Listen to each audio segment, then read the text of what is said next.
Hi, can you hear me? Sure can. All right.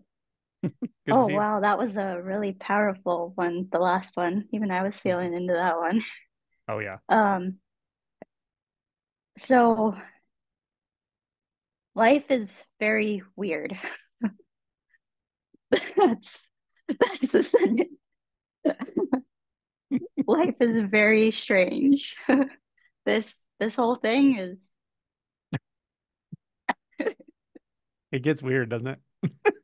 very like I don't really know how else to describe this, but it's like so I work pretty much full time.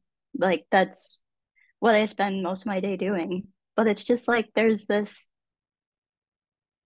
flow of that, and then there's just like sometimes something will come up and it's just like, well, that was weird. And then it'll try and work will try and challenge me and be like, oh, you think you're doing well now? Here's this. I just I know what you mean. yeah. Or like something will happen in your life and it's just like, what? I for a while I was like, oh, that's what we're doing now. Okay, all right. It's just like it's like being in a partner dance, but you're never the lead. You don't lead. You just stay as close as you can to the dance, or like Kogan said at the last retreat was perfect. He goes, at first you feel like you're in the driver's seat with this whole thing, you think you're holding the steering wheel. Some point you realize you're in the trunk. That's that's actually really, really good. So that's exactly how it feels, actually. Like, I know I'm not really saying a whole bunch, but I feel it in the communication. So Yeah. it's like, yeah, I just wanted to make that comment. Just like people think they know what they're getting into with this, but you don't. Nope. You You really can't. It's don't. like you can't. It's funny, actually. So this is a much more edgy analogy, but I've heard it before, and it always makes me laugh. Like the awakening process is like having sex with a 600-pound gorilla. It's not over till the gorilla's done. And then you think it's done and it's not done. Yeah, exactly. Like, so also too, like just the random feelings of like emotions for me that'll come up and like just hit at the most random of times. It's just like, oh, so that's the emotion that's arising. And I still find my mind trying to go, well, why is this happening? Like, is there a way for me to fix this? And or if the mind thinks there's a problem, right? And it's just like, but nothing, there's no reason for it. And it's just, yeah, it's just weird. I just wanted to make that's the whole thing I wanted to say. Like, Well, is like this is weird. That's all I wanted to say. I So feel you. Someone also at the recent retreat, these keep coming to my mind. Someone came up on stage and was like, "This gets really psychedelic," And I said, "Yeah, it's kind of like I'm kind of on a permanent acid trip." I mean, in a way, it's kind of like that. Like it's just but the beauty of it is no matter whether it feels like an acid trip or whether it feels like an emotional roller coaster or whether it feels like just full on grittiness of life or however it's like it's always teaching you how to ride the ride. It's like if mhm. you're flailing, you got to learn to flail. You know what I mean? If you're feeling, intense fear, you have to learn the full on experience of fear without making distance. There's a way to learn that. And sometimes it's just through surrender and like again and again, trying to hold distance and realizing you can't hold distance. It just makes it feel not right. It's like you have to just die. It's like finally you're like, oh, you got to feel it. You got to Yeah, feel it. So, so beautiful. that's all And I weird. got for today. Thank you. It's so nice talking to you. Thanks, Angelo. Yeah. Thank you. Okay. Let's go to Bob.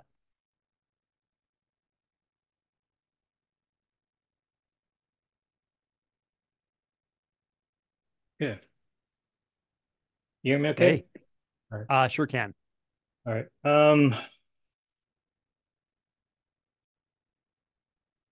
Wow, this whole session. I'm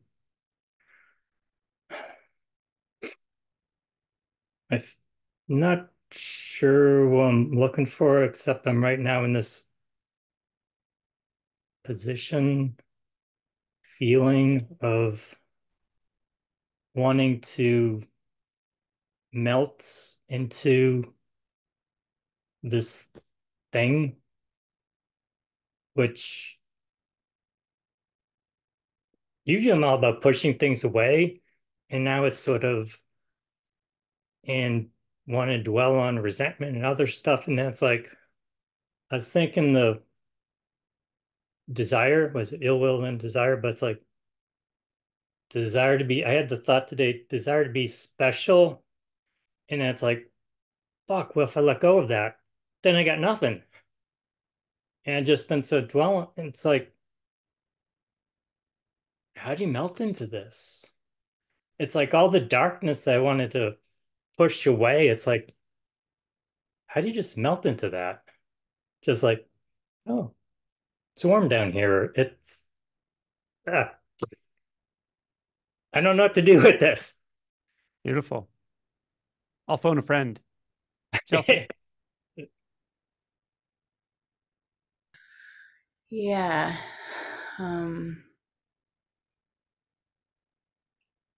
do you have to do anything with it? What, Oh, yeah, what's there right now?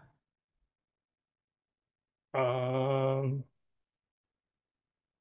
alertness, some sense of maybe I need to move or maybe not. And it's just sort of a little bit nerve-wracking and unfamiliar and okay at the same time.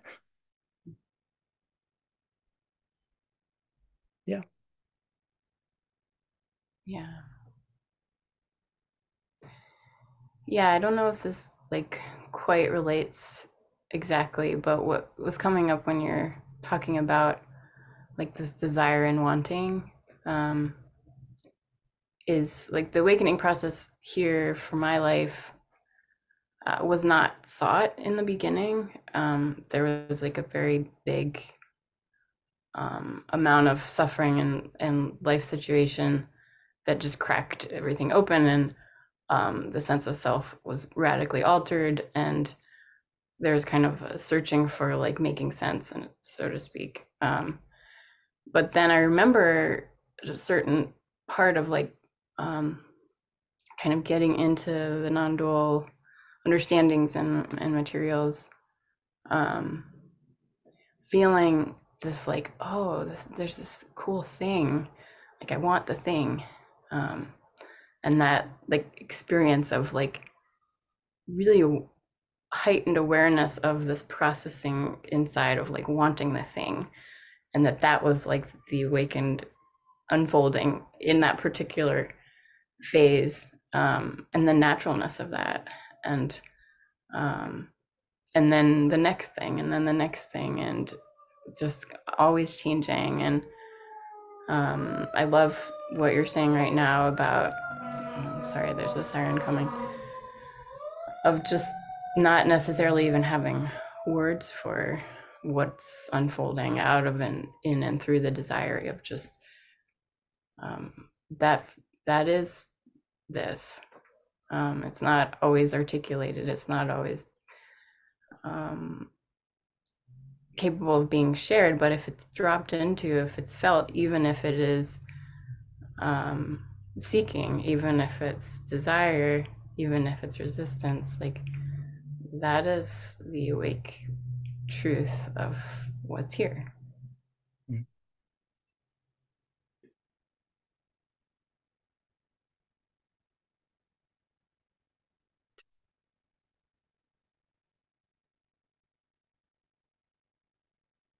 Thank you. Thank you, Bob. Okay, so I'm going to answer a question someone put in. It wasn't a question, it was a comment, but I just thought it would be a nice, quick topic. And I want to speak to it just briefly, and then Chelsea can if she wants to. It's an interesting one. Someone said hi. This is Jörg. A hi from Switzerland as well on the outside, and utter frustration on the inside. I just wanted to briefly speak about frustration. There's a lot I could say about frustration. Yeah, I think it's a really overlooked emotion. Maybe some people don't consider it an emotion, but I think it's rather overlooked. We talk a lot about sadness, grief, anger, shame, and all of those are important.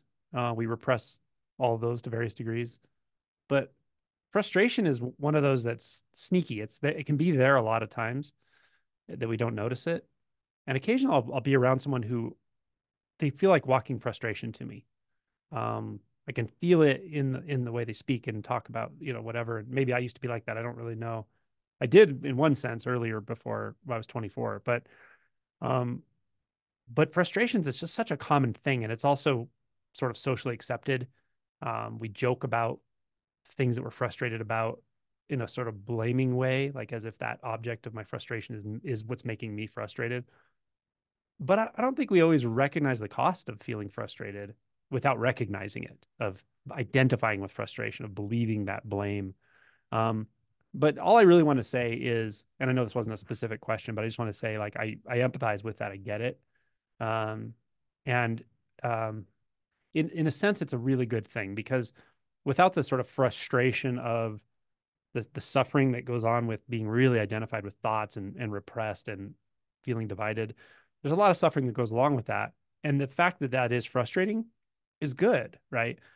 Without some frustration, without some unsatisfactoriness, why would we go to all this trouble of introspection? Now, it doesn't always happen that way. For some people, it just happens. But for even when it does just happen, at some point, you really do take it up as a sort of inquiry and practice, and you take responsibility for that continued unbinding and investigation. But regardless, the feeling of frustration is okay in and of itself, specifically when it comes to this orientation to address our own suffering, our own delusion, our own unconsciousness, how we treat ourselves and others, all of it. So there's part of it that you can sort of intellectually understand and make friends with it and approach it from that standpoint. But I think a deeper investigation can be really helpful as well, like really feeling into it. Get to know what frustration feels like in the body. And by doing that, you'll start to unhook it from the narratives, because it's very easy to get caught in the narratives. We're busy, right? We always have stuff to do, and we never have enough time. And gosh, it's so easy to get revved up in the story of frustration and overlook the feeling of frustration. So I would say make a study of it. Like there's more there than you realize. It's not just this annoying thing you want to get rid of and hope that awakening takes it away from you. Awakening is in it. Like it's there. Go in, go deep into it. Find out what it's about. Find out how it sees the world. Feel into just where it is in your body. All the things Chelsea was pointing to in the longer conversation. Yeah. So frustration, it's like, it's okay that it's there, and look into it, really feel into it. It's your entry point. I don't know if you have anything to say, Chelsea. I just thought I would riff Yeah, on I it. love that. I would lump like impatience into that, and as like a very overlooked and fruitful partner of frustration. Love it. I agree.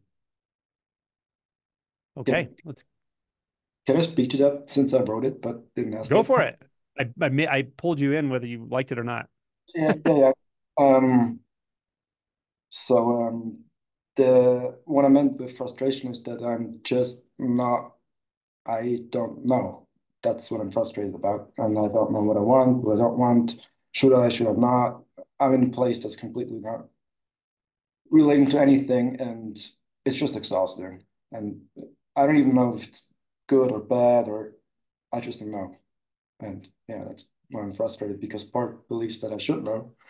Because after all, here I am. So there gotta be some kind of sense to it. But yeah, that's the frustration.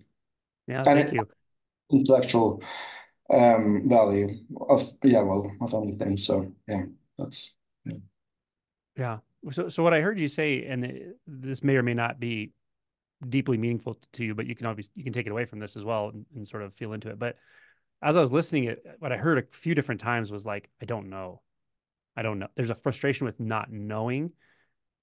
What I feel is like, as you feel into the frustration and try to describe it, it's almost like you have a leg in two different worlds. There's the world of like, I don't know what to do. I don't know how to orient. I don't know. There's another leg in the world of like, I'm suffering. Like I'm really feeling some suffering deeper in here. I don't know. That's just how it feels to me listening. And it's like you're trying to bridge a gap almost. And I understand that. But I just want to relate it back to what I was saying before. It's really easy with frustration to get caught in the object of frustration as I'm blaming the fact that I don't know. What if I'm just suggesting, what if it's not about not knowing? The not knowing is your mind just trying to go, what is it? What is it? I want to know. I want to land on something. I want to understand the formula. But underneath, there's something in the body, like something deeper that's like, you know, look here, look here, look here. I could be wrong. That's just my sense from listening to you and going through it myself 1,000 times and working with others and so forth. It's just something to consider taking away that like there's something about I don't know and I don't know what to do and I find that frustrating. Maybe that's actually trying to save you from the frustration, the thing of like I don't know what to do and where to go and my mind's like come on I want to get this I want to get this. That's just like trying to be an escape hatch from the actual frustration. It's like something kind of wants to drop in to more of a sensational experience or more of an emotional experience. I could be wrong, but that's just my sense of it.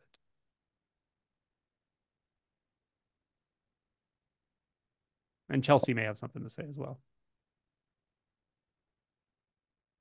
You said it perfectly, Angelo. Nothing to add here. All right. Okay. Thanks, Jörg. I appreciate that, man. All right. Let's go to Hilu.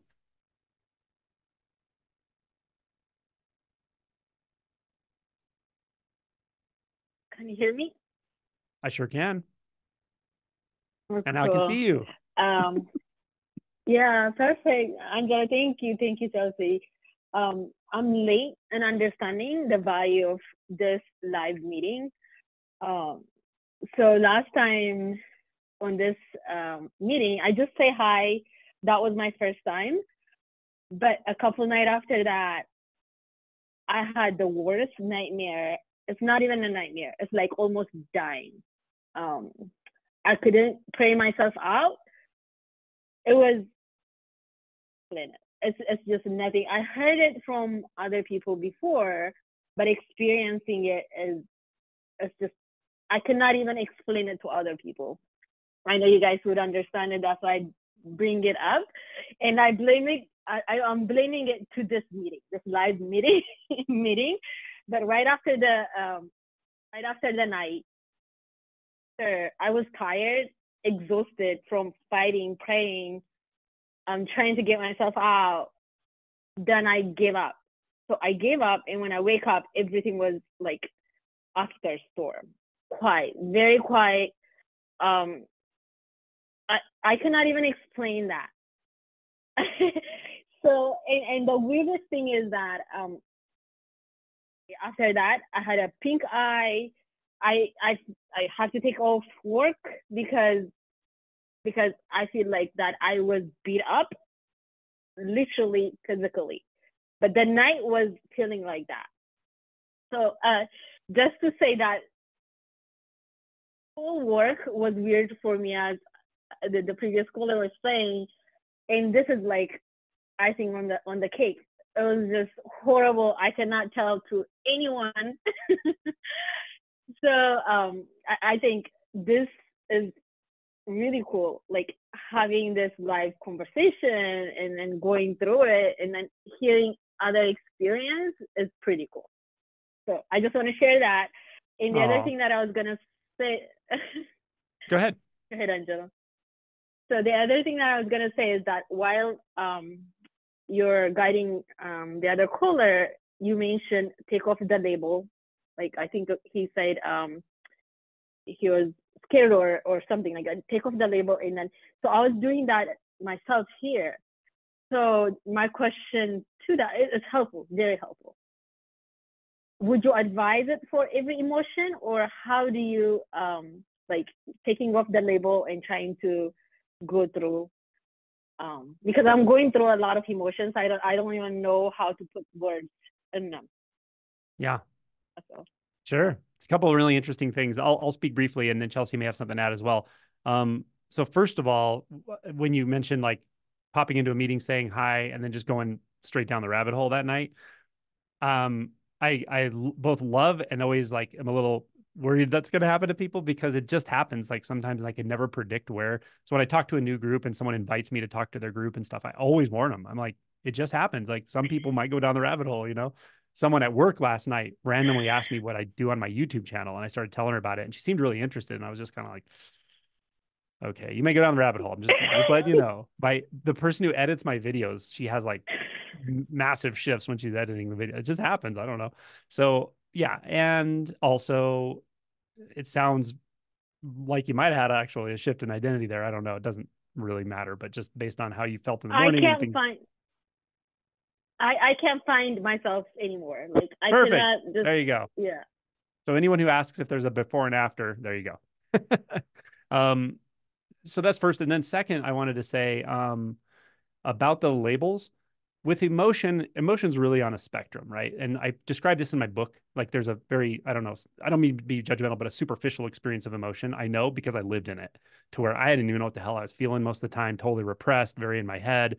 I could talk about emotions, but I didn't actually know what I was talking about. And then there's a very, very deep experience where it becomes rather non-dualistic. There's not actually separation anywhere. The sensations of the body are rather sort of interwoven with the sounds and the environment. Like it's all really just one arising, very intimate and so forth. But even there, you can sometimes identify textures of emotion and so forth. But there's a whole spectrum between that. And there are times where I think it is helpful to label emotions, like for sure. If someone's really not emotionally articulate or they're just locked up or there's a wall, or it can be really helpful to just say, what am I feeling? You know, what's here? And just invite it in. Like whatever's here, I'm open. Like if you need to express yourself through me, whether it's sadness or grief, like I'm open, come on up, you know, come forward. Sometimes inviting emotions that way can be really helpful. As it deepens, sometimes it is helpful, not as much emotion, although it can be helpful with emotion, but conclusions to just set it aside. You could have a conclusion of like, oh, I feel this like deep peace. Can I actually set that label aside and feel what's really there? You know, what's you're experiencing something, but maybe the label is like keeping you a little bit, you know, not disassociated, but just a little bit in that watcher state, for instance. Sometimes just setting aside the label, it's just like you just drop so into immediate experience, just the flow of non-dual experience. So it can be skillful to just gently set aside or even use inquiry, like, what is this experience like when I don't nominalize it, when I don't label it or summarize it? It's like it might just get a little bit clearer or a little bit more flow. Um, so yeah, you feel into where that's valuable and skillful and where it's actually better to go, I feel locked up and I feel like, I don't know what's going on. What am I feeling? Like, oh my gosh, I'm feeling a little fear. This is fear, you know, that can be helpful as well. So it depends on the situation, is my experience. Thank you.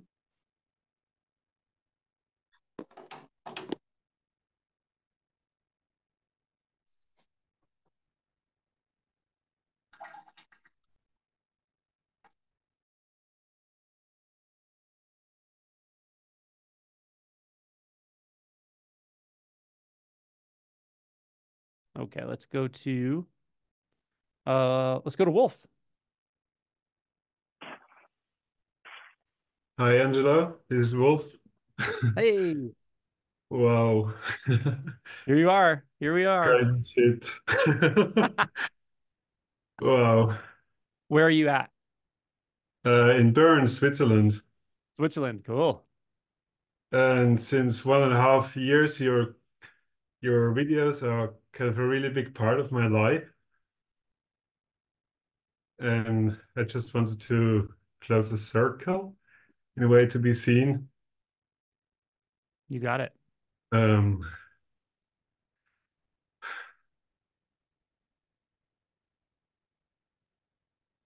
I don't know what to say. Okay. Uh, yeah, I just want to say thank you for all that you do. Hmm. It's so inspiring. Um, You're welcome, my friend. I also teach meditation for like MBSR, and a lot of what he teaches just flowing through, and I see it mirroring in the work I do without really having the feeling of having a shift or so, but I see how it keeps transforming my life in a good Beautiful. way. And yeah, I'm really looking forward that you come to Europe. Yeah, it'll be fun. Yeah. I just want to say thank you. It's You're so really welcome. actually don't have really a question at the moment. I mean, there are many questions, but they keep on rolling and they keep try to dive into it again and again and to open up. And my practice actually is mostly at night when I wake up at night and I feel like emotions coming up and this whole battle that kind of usually kept me awake, and it still keeps me awake, but I just try to feel this helplessness that I can't control it, and I just try to open more and more and more to what is just developing from moment to moment. Yeah. Beautiful. And Yeah, your teaching intuitive helps a practice. lot. I Hmm? love it. Intuitive practice. You're intuitively bringing natural practice forward for you the way it works for you. Yeah, yeah. The edges of sleep, like right as you're falling off to sleep or as you're waking up, are actually rather good for accessing emotion because the subconscious doesn't really care about your narrative and your coping mechanisms. It's just like, here it is. It could be Mhm. some old fear or whatever it is. So those times are really great for doing what you're talking about, this kind of like intuitive touching in. Mhm. Cool. Yeah.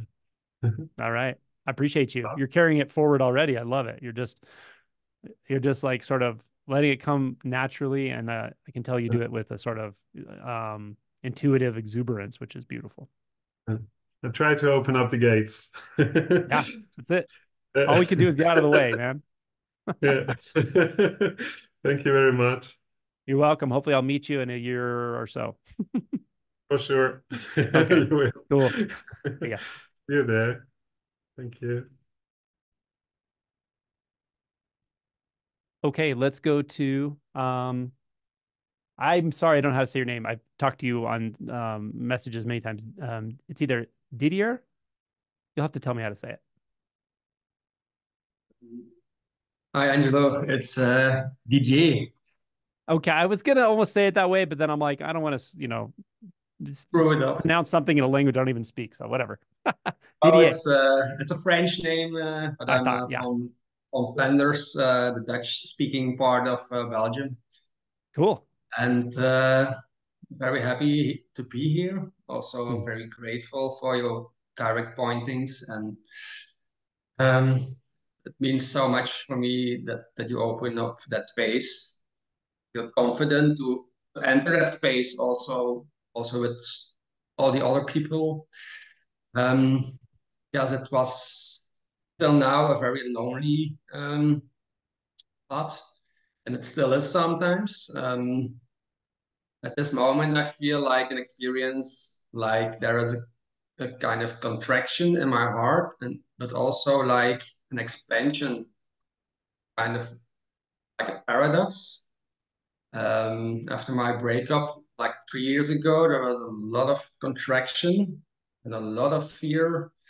Also, that something will happen to my heart when I don't live from that heart, because my father had like heart attacks, his father had heart attacks, and I see like that mirror because they're holding back and not living from that. Um, and I just want to live in that authentic space and not only from that spiritual knowledge, like what I had. Every exercise and every encounter now in this moment is the mirror of being authentic and vulnerable. Um, and I think I have like more that expansion experience now, is because I have created like a retreat or like a cooking workshop, an Ayurvedic cooking workshop of 3 weeks in a row. You And I you had, you created it? yeah, I did it with a group of 9 people. Oh, cool.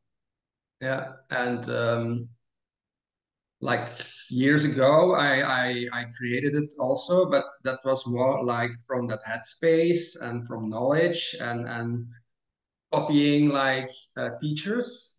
And now I stepped really in not knowing and what's unfolding in the moment, also between people in between. Also the meditations where I lead, I didn't prepare them. It was just like a flow. And yeah, people were so happy and so shifting and they had a lot of words. And that gave me also confidence to step in that intuition and follow that whispering of that inner intelligence and not to follow this one. Um, yeah, there was a lot of dark nights of the soul and stuff like that of holding back and not speaking out. Also, when I saw things that weren't true, could let go, and that caused a lot of traumatic experiences. And life is pushing me to show myself and to not to expect something back, um, because I wanted to be seen. Um, and I don't know what I'm saying now. I'm just speaking from. Uh, Yeah, I love it. I feel like I kind of know you now from just hearing you explain all that. yeah, it's like a trip. It's like so deep suffering, so deep grief of like the world is grieving through me, and Mm. also like the fixer and the healer of wanting to fix the world. And just before this, soon, I watched your video about fixing the world and to be very empathic and have a very large like compassion. And yeah, that's what I feel also in my life. Also the connection with the passion of the Christ and Christ consciousness. But I was then like the apostle that didn't didn't speak up, that kept hiding himself and caused dark stuff. Um, so I'm just taking it now step by step and let everything be in the now and let it burn in that fire of awareness. And it really feels like engaging more with life and not to stand back and observe and to be in such fear of something's going to happen to me when I'm showing myself, of speaking up from truth. Um, so Beautiful. yeah. That's important. I don't have a whole lot of to reflect. It was like really nice to hear all that. I relate to all of it for sure. And yeah, I know that about you. Like you really have that sort of natural compassion. It's the kind of thing you don't even need to talk about, but it comes with its own set of challenges in the human dimension for sure, and just in social situations and in emotional connections. All of those different spaces, you have to almost have a certain kind of skill set, a certain kind of emotional intelligence. But the biggest thing with all of it is boundaries. And you just described the importance of it's you have to be clear with boundaries. You have to be strong enough to I don't know Mm-hmm. about strong enough. You have to be, I guess, courageous enough to state those boundaries when you just know, or if you're not quite sure, but just communicate clearly what you're perceiving. It's very important Mm-hmm. in real time, and just to get in the habit of just being that kind of authentic, being very, very deeply authentic with that, Mm-hmm. because yeah, because you're at risk of being taken advantage of, or just putting yourself, putting others before yourself so naturally you don't even know you're doing it. You got to be careful with that kind of stuff. At the same time, when you make a deep, thorough study of what suffering is and what delusion is and all the emotional, landscape that comes with being a human, once you're really clear in those spaces, then that compassion can come forward very powerfully and it won't be misused by you or others. And it'll be a sort of intelligent, kind of driven from prajna wisdom, from transcendent wisdom that is beyond our understanding, and it can coalesce again with this flow, this mysterious flow of experience of appearance, and then the compassion can come forward naturally from there through your sort of personal body mind signature, but without the fixations that can really cause it to cause you a lot of suffering. So I'm sure you relate to what I'm saying there, but it's you're doing what you need to do, and I relate it to all the dark nights of the soul, and that's the path. You've got to go through that stuff. You got to really Mm-hmm. get into those spaces, because if you don't, they'll be controlling you and you won't even know it. The more you think you're in control, the less you are, kind of thing, you know? So the more you realize that there really is no control in the way the mind wants it, the more you actually start to feel a sense of relative agency, and good boundaries and good judgment and all that. So that's all. That's all I got to say. Chelsea may have something to say for sure. Yeah, I'll just add, Didi, I heard you name like feeling some loneliness or feeling aloneness in what's coming up for you and in relationship, and I would resonate with that. I think anyone working in this way with identity at a certain point when there's a dying off of who we used to be, it's so lonely. No one can go through it except for us. Like, yes, it's transpersonal, but it's so personal and so untouchable by anything external. And to really allow the time that it takes to feel that loneliness, that it's not a problem, it's natural, and also that it will come back around. Like, we're social beings. This process of awakening will bring us back to our humanity, and doesn't mean that our social relationships have to always be talking about awakening or be naming and pointing for them to still be authentic and connecting, but that very personal, like, lonely experience of reckoning with that in ourselves, it kind of has to be digested on our own before we can reconnect, if that makes sense. Yeah, it makes sense. And I really had that feeling of I have to go to India or going to a temple, and then I had like memories about like in past lives that I did it already, but in this life is pushing me really to be and engage with life and with people.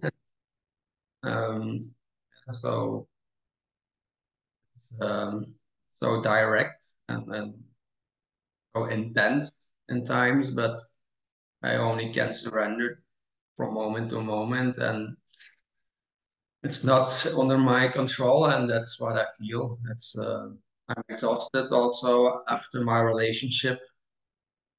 My mother died when I was 1 year old, and that was like kind of awakening in that separation and separation of that mother love, and the seeking started from seeking that love.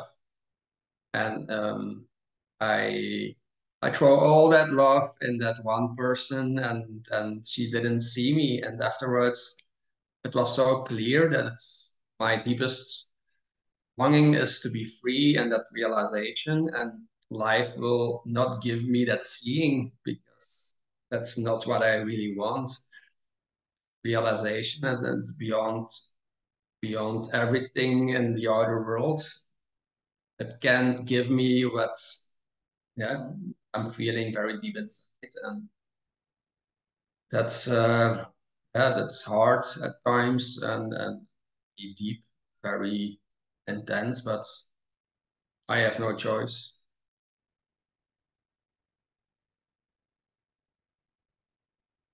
Thank you for expressing. Thank you, Didier. Okay, let's go to Pamela.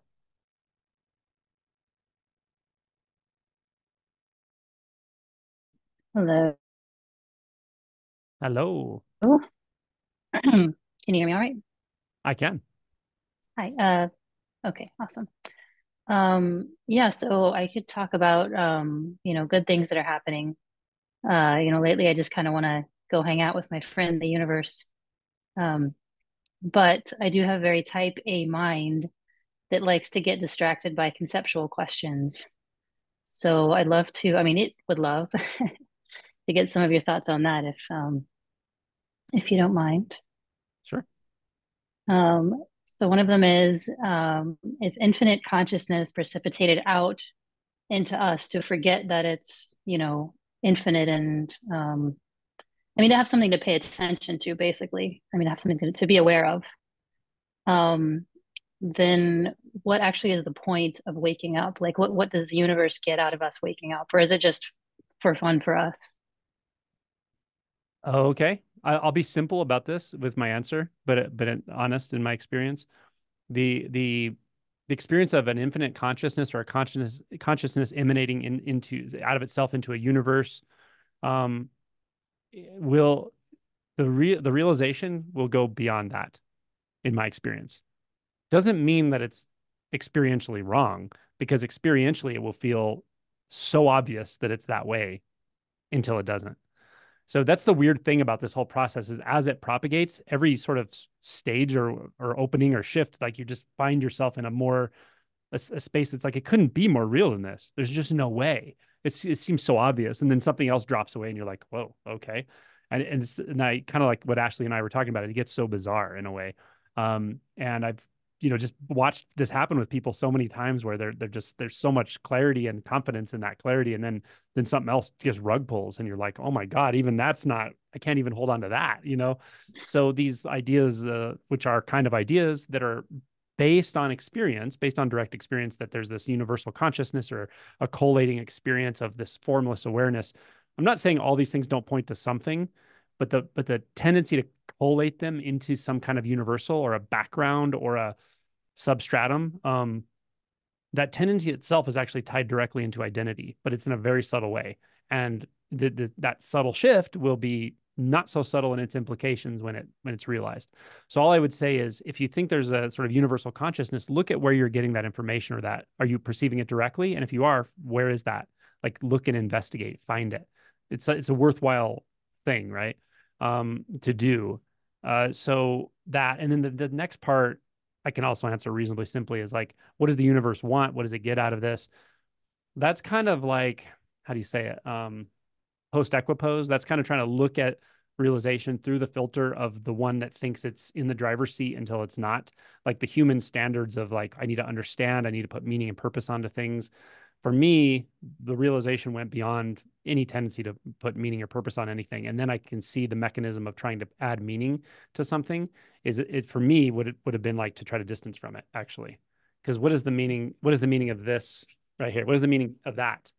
What is the meaning of a cough? What is the meaning of the sensation of your hands moving across the dog's fur? Like, does that have meaning, or is it so real that it's like almost laughable to try to say that means this or it means that, right? It's like if you're like raptured with I don't know, like you're having sex with somebody and you're just enraptured with the experience. It's like someone to come in with a microphone and go, "Hey, what does this mean to you?" Like it's absurd to like add meaning to a situation that's so like alive. And so everything comes so alive. Everything is shown to be so alive already. It's kind of like when you don't add a layer of over reality that says this is less significant than this is more significant, that person's more important to me, that person's less important. When that layer is not there, not that practically speaking it won't play out that way. You'll still give more attention to your child than another child who is unrelated to you, but the layer, the identity around that, when that is gone, it's almost as if everything is sort of infinitely significant suddenly in a strange way. And from that space, you're just out of the business of nominalization, labeling, judging, thinking about meaning and purpose and why. Like, I don't care why. I had personally, there's a personal thing. I don't care about why of anything. Why doesn't it's just this, so simply. And the aliveness of it is infinitely deep. It infinitely lets go. The letting go feels like something that is intrinsic to all experience, to all appearance. So that's my best answer for you in the moment. Awesome. Thank you. You're so welcome. Chelsea, you have anything to say? I mean, I would say that question is above my pay grade, but um, the answer that would come up here to it would be like, there is no point. If it's a literal question, what's the point?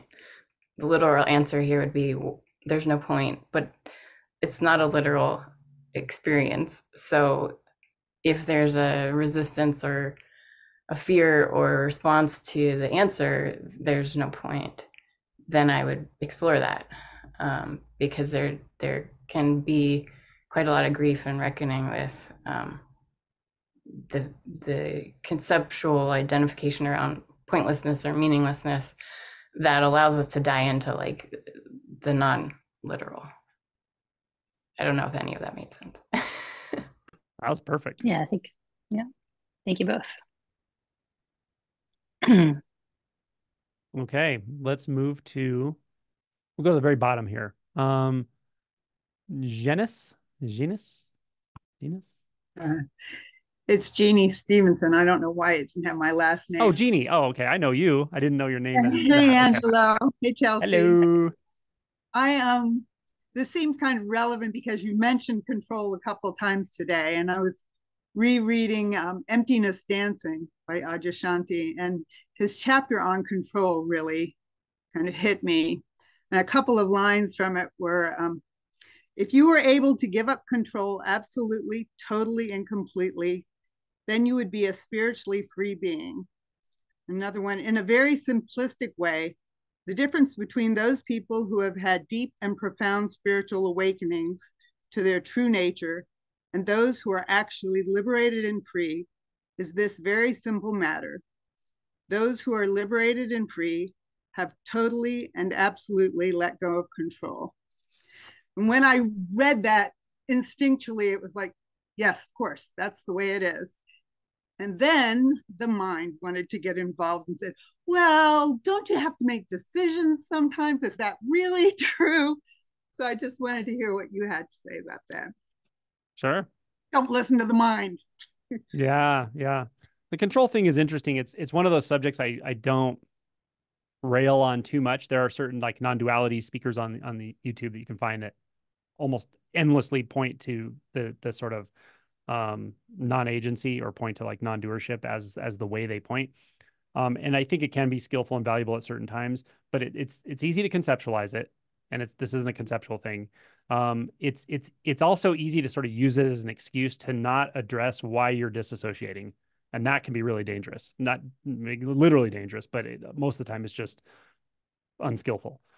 So there is a stage of this unfolding of realization where you just see clearly that the way we thought we were in control it's just not accurate. It's just not like that. The weird thing is, it doesn't mean there's no choice. It's just that there's no choice maker. It's like universe choosing. So conventionally speaking, I could say if you and I are saying, okay, should we go to, I don't know, this restaurant tonight or that restaurant? You could reflect back on that and say we made a choice. But that's a conventional description. It's a practical description. But you could say universe choosing, universe speaking, universe stepping, and it really feels like that. It doesn't feel like that. It's obvious, like that it's almost like everything comes forth just to be this one sensation, this one experience. And at the same time, very paradoxically, there's nothing behind experience. There's nothing behind perception. There's actually no perception. There's just appearance. Don't even know what that means. There's no time it comes out of. It doesn't begin or end. It's just this, just appearing. So it's rather magical. And when you see that appearance, not see it, but the experience of the appearance is so clear that there's like no one apart from it anymore. Then you realize, like, how could you stand apart, think about it, and then cause the appearance to appear? The appearances just appear, just like thoughts appear. So that becomes very clear and obvious. And that's exactly what I think Adyashanti is pointing to there. I'm rather certain he's pointing to it in that context. But we do have to be a little careful not to apply that to relative things. Like, if someone says, oh, you didn't do your part of our agreement, and you're like, well, there's no choice anyway. That's kind of like bypassing, right? So yeah, in the relative, and I should also say, if there's a lot of dysfunction in someone, like someone really has a lot of like dysfunction in life, like someone who's, say, working with a therapist, a lot of the goal of therapy is to help someone define a good sense of healthy boundaries, and even you could say the healthy sense of self, but that's the relative self that says, no, you actually deserve to be treated well, and you deserve to communicate, that to other people, and so conventionally speaking, there are times in life where it's important to actually develop those identity structures in the relative and in the social matrix and in emotional connections. Like, so the practical aspects of choice shouldn't really be swept aside. Or you may actually be fooling yourself a little bit. You may be, I'm not talking about you. I'm just saying this is very general. You may be either intellectualizing it or can be using it if there's like a lot of avoidance in life, and sort of justifying avoidance instead of just going, well, why am I actually avoiding? What's the emotion here? What's the fear, etc. That's my sort of overall on it. The realization of non-doership, the realization of non-agency will come, but it'll just appear. It's just obvious suddenly. And it's kind of funny. It's like, oh my God, there's no one doing anything, and there never has been. And this is all just appearing, no meaning, no purpose, nothing behind it, unsupported, and yet deeply intimate, undeniably intimate. It's like non-dualistic just means, it's like it's the clearest experience there could be, right? So that's how it just appears in realization. But we don't need to conceptualize that generally. It doesn't help. If that makes sense. That's the best way I can answer it for you in the moment. Chelsea, anything? No, that was great. Nothing to add. Okay, thank you. And thank you, Jeannie. Appreciate that. All right. Let's see here. This one says, I don't know if it's two words put together. Hume's Day. Hume's Day?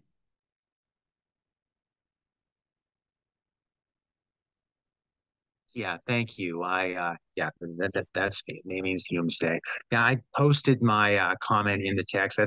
That's all I have. Okay. Thank you very much, Angela. I appreciate your work. You got it, man. Let me see. All right. Question. At what point does it make sense to stop saying to oneself that is a thought? That's a really good question. Anything I say, any sort of technique or practice or anything could be used well, and it could be misused, probably. As I write in my book, there's a time and a value to actually disidentifying from thought and realizing, right? The example I often give is like, I could be interacting with someone and all of my interactions with that person are based on this belief that they're just an asshole, right? I could just be like, that guy's an asshole, But if I'm identified with that, if I don't realize it's a thought in my head that says that guy's a jerk, that guy's an asshole, the moment I realize that that's a thought, first of all, it makes it like not some kind of statement of fact that that's actually an asshole over there, which is going to completely bind my beliefs about that person, my interactions with that person. So it's important to see like, oh, wait a minute, that's just a thought in my head. Or I know that person is like talking about me, right? It's a thought. That thought can come and go and not have such a strong pull on you when you realize it's a thought. Those are examples of what I mean by people can be so identified with thought, so mind identified, they don't realize they're thinking. They don't realize that their xenophobia is really just a collection of thoughts. You're not xenophobic, but if you identify with the thoughts about it, you will be. You'll act that way, right? So that's what I mean by disidentifying from thought. And one way to do that is just in real time, watch what's happening. Notice, oh, that's another thought. The thought says, I'm so frustrated right now. Well, it's a thought. Maybe you are, maybe you aren't. I don't know. That's a thought, but let's just check in with the body, right? Sensations, experience. And then a thought might come and say, you just notice, oh, now I'm thinking about being at work and what happened 2 days ago. Wait a minute, that's a thought. I'm not at work. Like that's not actually happening. So that process can be valuable. You can do it as a meditative practice. You can just do it as a sort of mindfulness practice, right? You can do it as a concentrated practice. For me, it actually led to an awakening once I really got what thought was and what's not thought. And what's not thought is, well, it's unbound. It's completely indescribable, indefinable, unbound. It has no inside or outside, no boundary, no need, no lack. It's like, so for me, it really went down a rabbit hole when I really dialed into that, but that's just how it worked for me. Now, also in my book, I describe at some point, though, that disintegrative aspect with thought is important, but at some point you also can sort of move toward thought. That's what I was pointing to in one of the earlier conversations, that at some point, once you've disidentified enough from thought, then you realize the thought isn't a problem. You don't believe the thought. So now you don't have to push it away anymore. So then you get a little bit more into the push-pull of thought and try to find that neutrality in consciousness, or maybe you do naturally. Also, that's where you start to go, okay, well, the thought has a sort of feel to it, and that drops you into the body. And now you're more connected, right? So there is a balance, like I say, between alertness, being alert to what's actually occurring, what's a thought, what isn't a thought, and surrender, like alertness and relaxation. There is a kind of sweet spot you can find with that, where you're not disassociating into thought, you're not lost in thought streams and so forth. At the same time, you're not trying to form a watcher state and push thoughts away and that kind of thing. So there is that's why I do talk about investigating consciousness directly. I have a whole playlist called Consciousness. If you want to know what I'm talking about here experientially, which you kind of have to do it experientially to really get this, you can go through those practices and just sort of feel into what I'm talking about. And at some point, you won't need to sit there and go, that's a thought, that's a thought, that's a thought. It's just obvious, just like I don't need to go, that's a light, that's visual, that's sound, this is sensation. I don't need to label everything, because if I need to notice it, I notice it. Even the noticing of it is like one thought appearing. Light appears, sensation appears. That's how my experience is. So at some point, it's just so obvious that there's no need to stand apart and label, disassociate. You can't disassociate at some point, actually. Sometimes you almost wish you could disassociate because it's so full on, but at some point it's very clear, very simple, very direct, and immediate. And from there, it's like there's no need to identify a thought as a thought. You can't actually pull yourself back from thought anymore. It's a little hard to talk about this, actually, but that's the deal. So yeah, you don't need to do that forever, but be alert enough to notice you're not getting completely mind identified with thoughts and just going down a thought road and just daydreaming or using thought to pacify and daydream, fantasize. Those things can and are disassociative tendencies, which are coping mechanisms. But when we start to wake up from the coping mechanisms, we start to unhook our tendency to disassociate that way.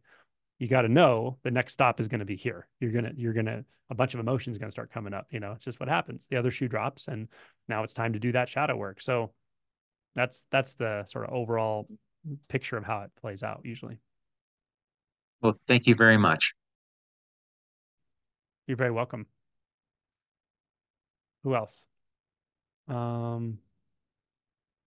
Susan. One more. Yeah, we'll do one more here. Hi, how are you? Doing well, thank you. How are you? Good. I was sitting outside and the wind has been crazy and the wind chimes are going, and then you picked me and it's silent. Um, I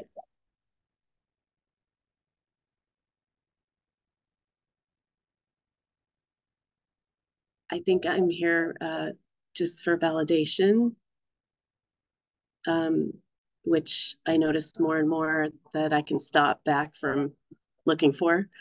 Um, and everybody's questions, it's almost like the thoughts were similar, and I had a bunch of questions, and you guys are so cool. You took my questions. But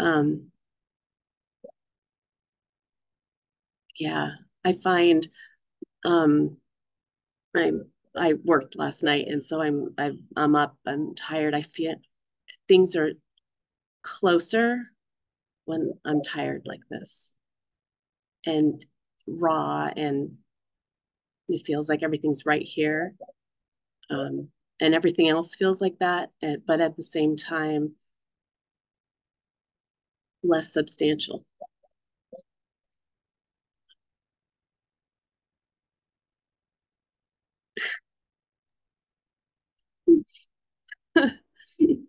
I think like everything else in my life, I want to be good at this. I want you to be like, oh, you're doing great. That's an A. I think that's what I really want. Oh, I love it. Hey, it's honest.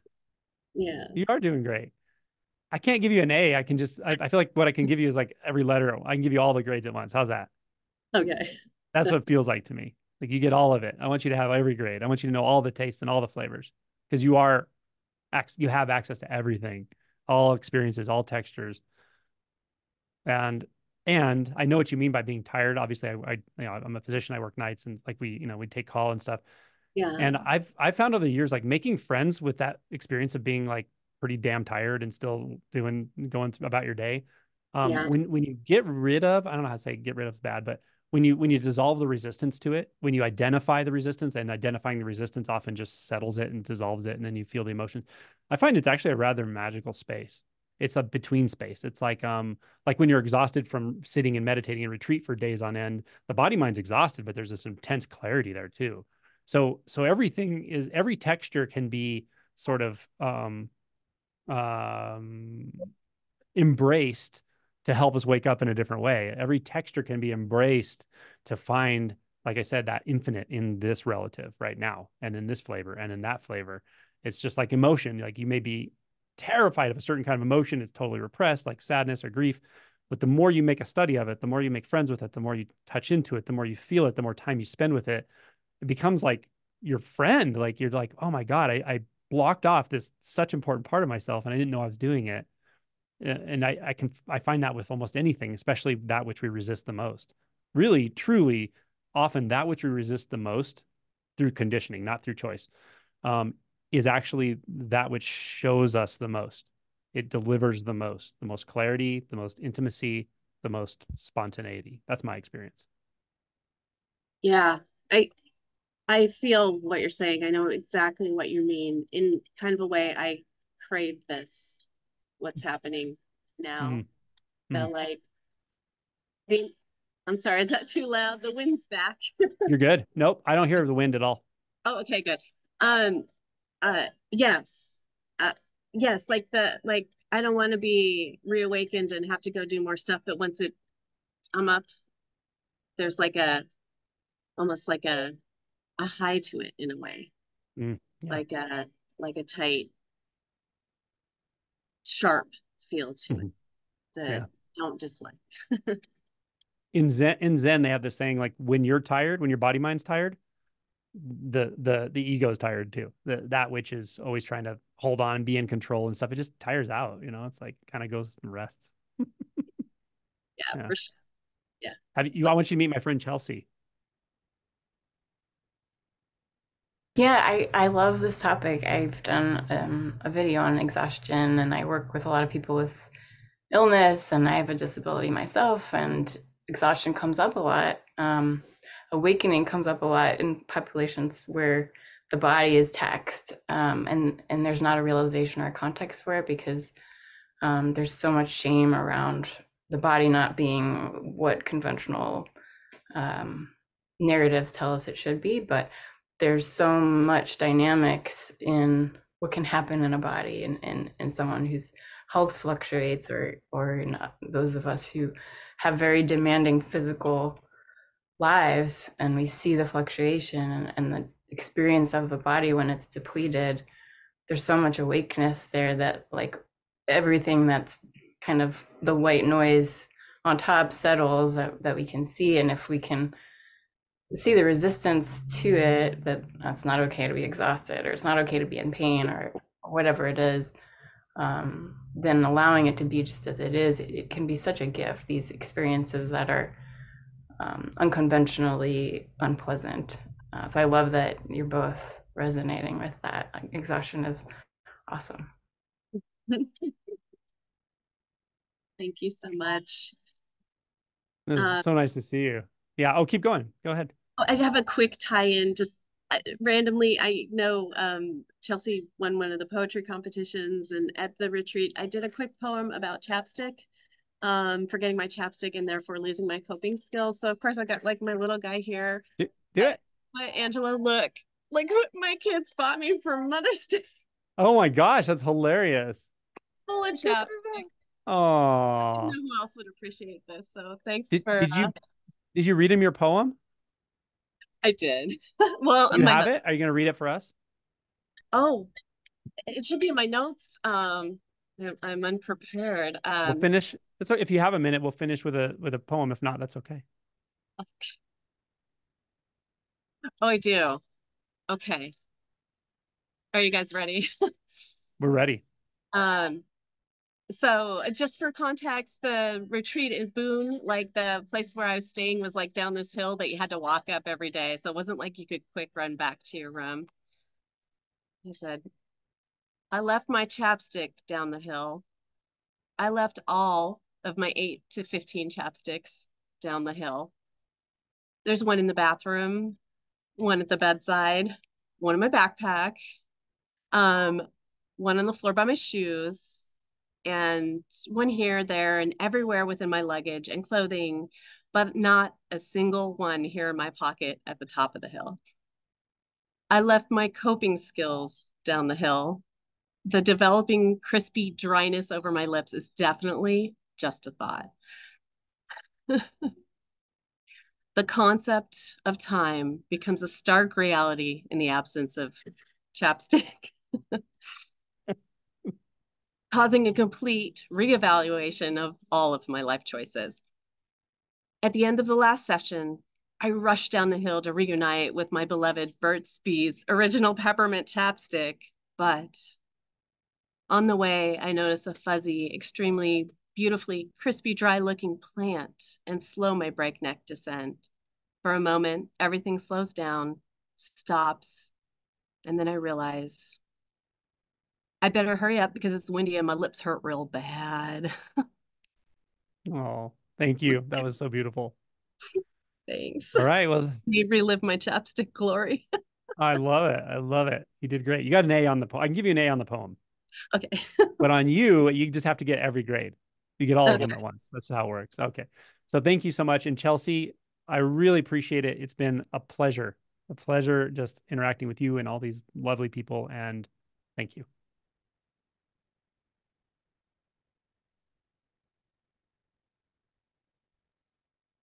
Okay.